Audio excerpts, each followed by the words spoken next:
So why do you think, because we did talk about donor base and ongoing support a little bit, why do you think it's crucial for this organization today to have ongoing support?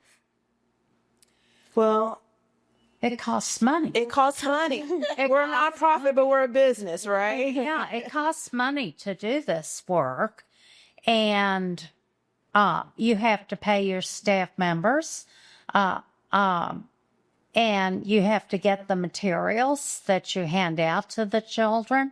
All of those things cost money. And it's like running any kind of business. Absolutely. You need the funds to keep the business going.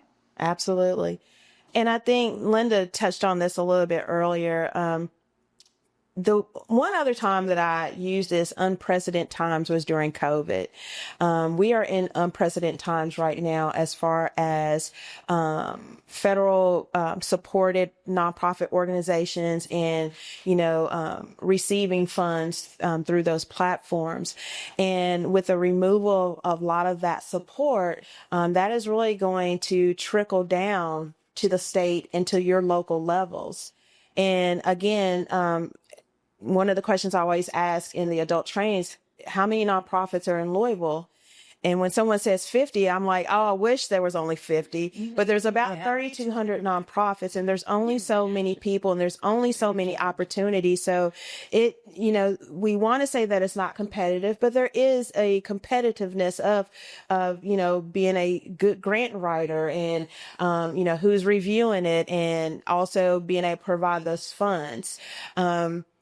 And as that support is great, I always talk about is the individual giving and contributions that is going to keep nonprofits like ourselves afloat. It's the people that have the same passion like Rosie when she went to the conference and was moved by that and saying, we got to do something here.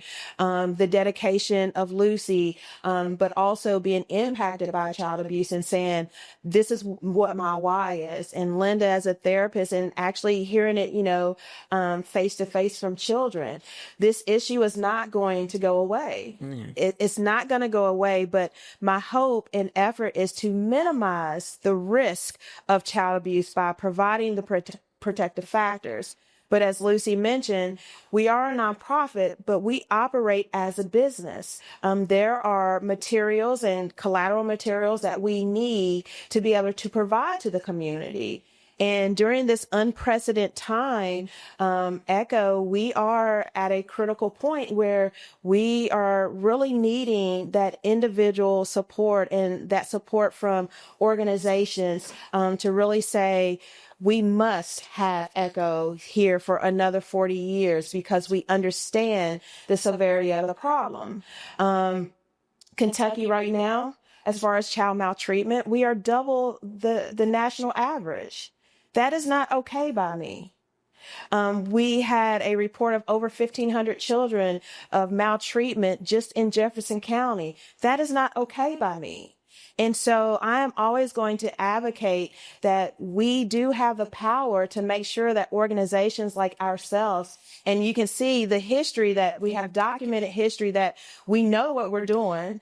And we need to be here for the kids. We have to continue to be here for the kids.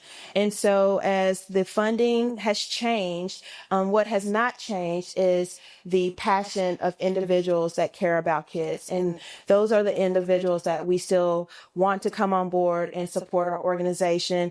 And, I know Lucy probably will say this, but it's money. We love to have love and things of that nature, but for any business, you have to invest. And I talk about this with for-profit individuals. If you as an investor of a business, you put your money where your mouth is and you look at that product and you allow that product to grow. And at that end point, as an investor, you have the opportunity to be able to withdraw money from that. In our business model, we still need the investment of dollars. You still need to allow us to grow. So, recurring donations are wonderful because, again, it allows our organization to keep forward with the operations, the daily operations of what we have to do. Your return of investment is not going to be money, because we're a nonprofit. We can't give money back to you. But your return of your investment is going to be your social responsibility to your community. That is the return on your investment, knowing that you did something that can negate, some of these issues that are happening with our young kids. So that's your return on your investment, is that you are socially responsible for some of the critical issues that are hurting and harming our children.